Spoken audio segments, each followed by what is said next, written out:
I could dunk on you. I don't know about that.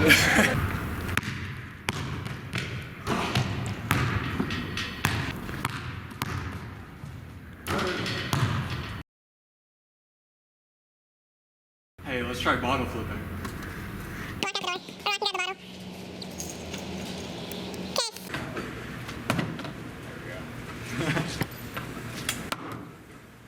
Hey man, I got the ultimate tiebreaker. We're gonna race down that highway. Okay, let's go.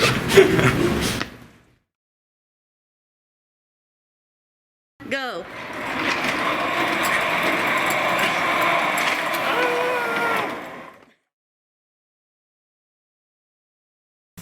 Hello Wildcats, I'm Connor Wells. And I'm Logan Vogel. Welcome to another episode of Wildcats Newscats. There are always exciting things happening at St. Paul High School. One of our favorite events is FFA Week. Here is Jenna and Jacie with more. Every year, the FFA chapters across America celebrate FFA Week. Here at St. Paul, this involves fun dress-up days and engaging activities. Ambrose, reporter for the FFA chapter, says her input on this week. So what's going on this week is on Monday we had FFA t-shirt day, then on Tuesday we had wear your FFA jacket, and then on Wednesday we had drive your tractor to school day and ice cream social, and then Thursday we have cowboy hat day, and then on Friday we'll have a petting zoo. My favorite part about FFA week is maybe the ice cream social. It's kind of new this year and the following years, and it's kind of fun to get all the members out here and enjoy some cupcakes and ice cream and just have a little social time. And I also love the petting zoo. Here's one of the FFA advisors, Mr. Bowder, on more activities going on this week. FFA Week is a tradition that's been going for a long time in FFA. It actually started on George Washington's birthday because George Washington is an important aspect of what FFA is about. He's the symbol for the treasurer. And it brings our chapter together just because we get to celebrate everything FFA and look forward to the future. Today we had drive tractor to school today. We're having ice cream. The other day we had a teacher appreciation breakfast and wear your FFA jackets to school. And then later in the week we're going to have a petting zoo, which brings in the elementary students to learn a little bit about agriculture as well. It's just a great way for our chapter to appreciate FFA and to celebrate FFA at the same time. Each year we have a committee of people, of three of usually our officers, that kind of set up the schedule.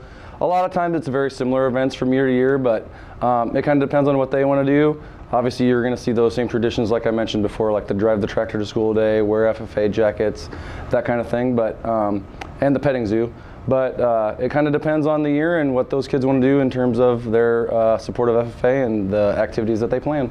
Continuing on with the tradition of FFA Week, we can't wait to see what St. Paul FFA has in store for next year. Wow, I wish I could drive my tractor. Even though driving your tractor might not be the most eco-friendly thing to do, students at St. Paul are doing their effort to recycle paper at the school. Here's Espen and Nathan with recycling.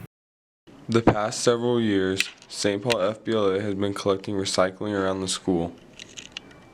FBLA President Cody Swinarski talks about the process in which they do this. The process of the recycling program is students collect trash bags and go around to teachers' classrooms and the high school workrooms to collect the paper from the recycle boxes. And then once we have collected all the paper, we head downtown and drop it off at the recycle center so it can be recycled. While the school has a lot of paper to recycle each week, the main purpose of recycling comes from a state project for the FBLA. Here's Stephanie Holdsworth, the FBLA advisor, with more information on this project. So the reason why it's important here for St. Paul and FBLA is in charge of it is because during the state level they offer different types of ribbon activities. There's Go Green, Feed Nebraska, and various other ones, but you have to do different service tasks in order to earn those ribbons. So the one that the recycling is tied to is the Go Green project. So to get part of that ribbon, we actually go and collect recycling through various classrooms, and then we go down and we put it into the recycling bin downtown. That's part of our service project, and then the students get recognition at this state conference for doing those types of things. The paper recycling is available to anyone in the community.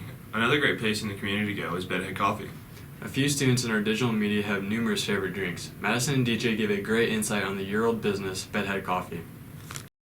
Bedhead Coffee was established in 2018 when Donnie and Megan Ulster opened the first dedicated coffee shop in St. Paul.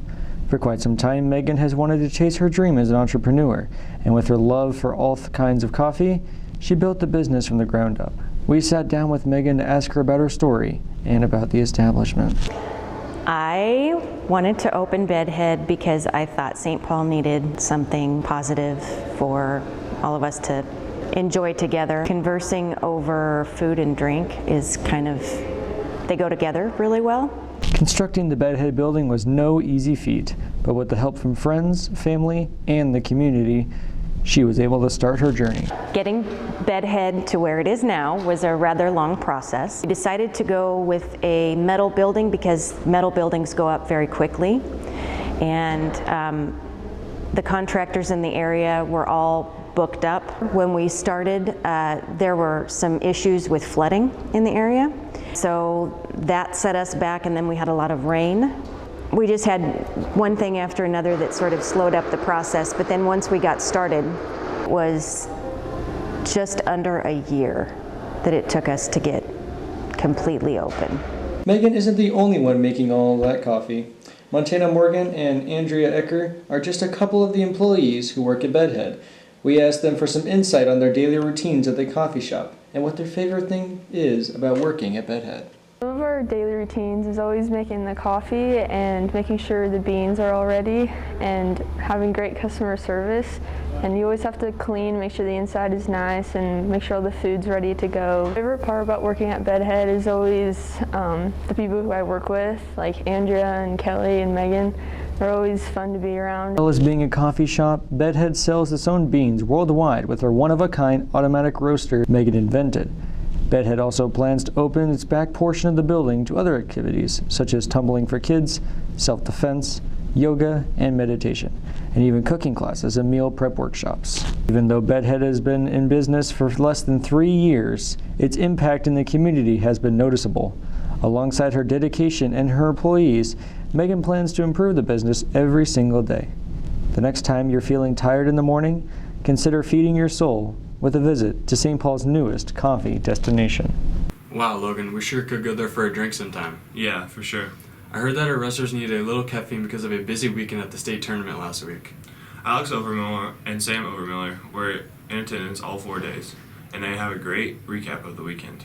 Because of COVID, this year's state wrestling tournament was held over 4 days. Class A and D was on Wednesday and Thursday, whereas Class B and C was held on Friday and Saturday. Qualifying for state is a major accomplishment. Let's see what they enjoyed most about the state tournament. The thing that I probably enjoyed most about the state tournament was spending time with the team.